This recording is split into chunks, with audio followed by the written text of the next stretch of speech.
Le projet d'établissement. Instauration de projets d'établissement en Algérie.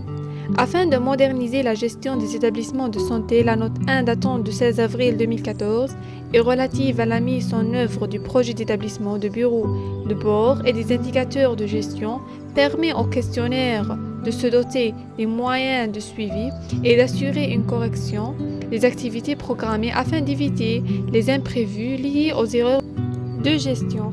En outre, la note en question souligne également que le projet d'établissement conclu, en général, pour une période de temps limitée, doit être basé sur les 3 plans suivants.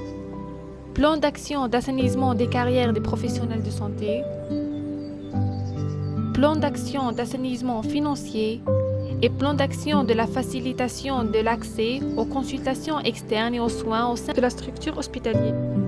L'adoption de projets d'établissement permettra de bien fixer les objectifs des établissements de santé, surtout en ce qui concerne les services comme suite. Un meilleur accueil et un meilleur sentiment de sécurité qui pourra se faire en révisant les procédures d'accueil des patients et en déterminant les mesures internes pour améliorer l'accès aux soins et aux services externes, ce qui permettra également d'améliorer la qualité des parcours de soins et de lutter contre les infections nosocomiales et la sécurité interne de l'établissement.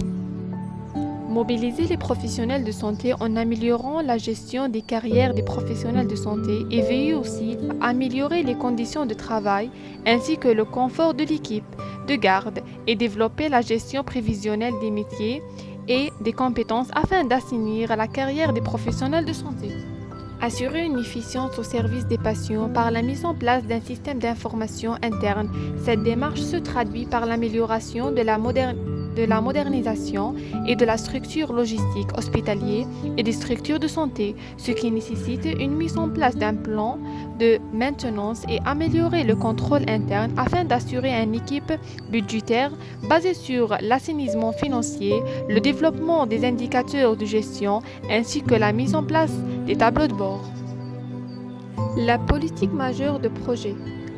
En fait, le projet d'établissement hospitalier dont il est question représente l'acte politique majeur, la feuille de route sur laquelle un établissement hospitalier devra se référer pour suivre l'orientation de ses activités et mesurer l'avancement des projets inscrits, eux aussi dans des contrats, l'objectif mesurable.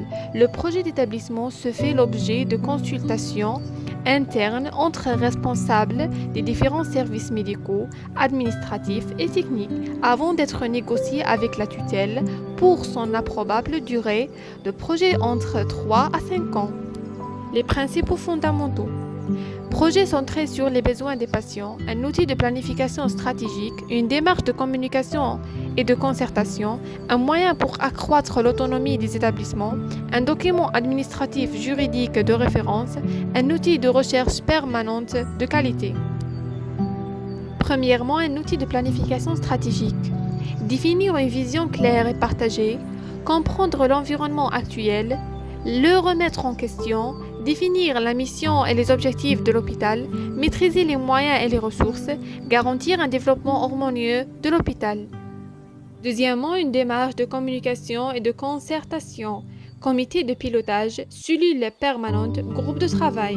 Améliorer le dialogue, s'identifier à l'hôpital, documents d'information pour les usages et les partenaires. Un moyen pour accroître l'autonomie des établissements, décentraliser la fonction de planification, identifier les besoins et définir les prioritaires, mobiliser et responsabiliser les acteurs, allouer les ressources. Un document de référence administratif juridique, assurer une meilleure coordination avec les autres hôpitaux, négocier les ressources avec la tutelle, mobiliser des ressources additionnelles.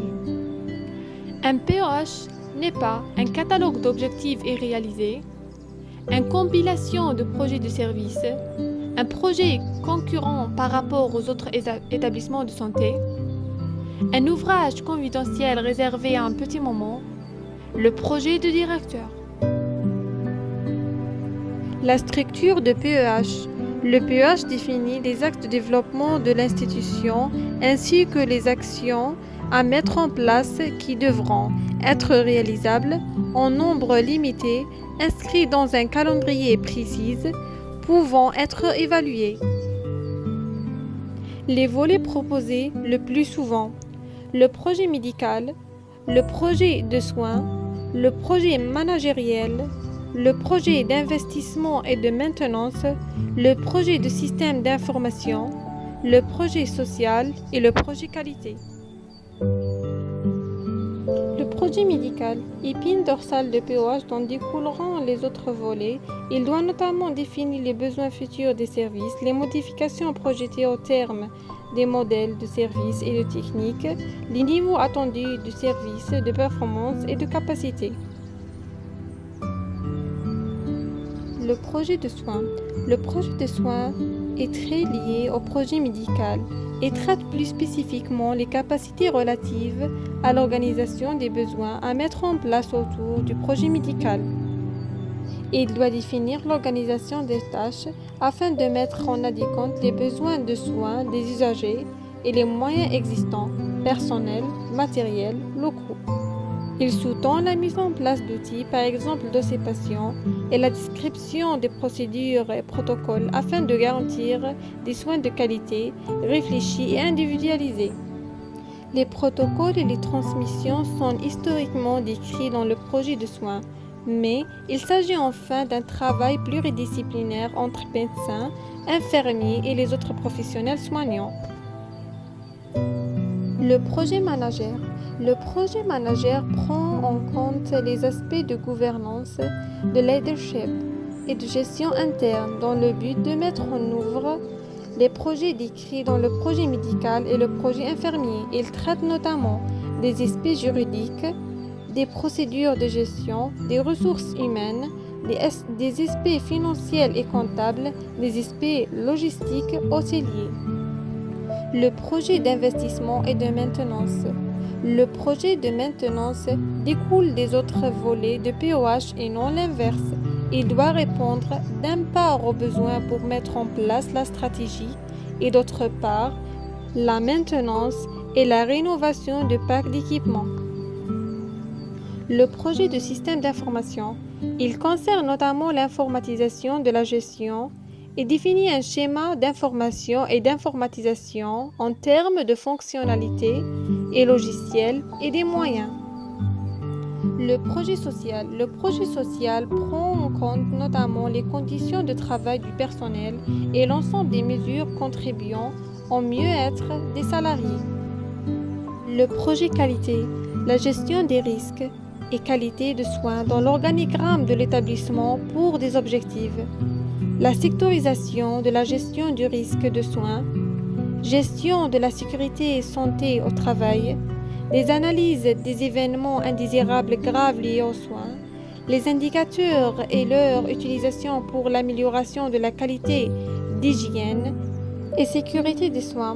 Enfin, l'objectif idéal, c'est l'évaluation des pratiques professionnelles de l'établissement. En conclusion, la direction s'engage et elle est dans l'obligation d'instaurer le tableau de bord, les indicatifs managériels et le projet de l'établissement avec l'ensemble des professionnels de l'établissement dans cette démarche permanente d'améliorer pour la satisfaction et la sécurité des patients et les autres usagers dans le cadre de la concrétisation du projet à court terme, à moyen terme et à long terme, entre 3 à 5 ans, afin d'évaluer nos pratiques professionnelles et d'améliorer la qualité de soins en milieu hospitalier.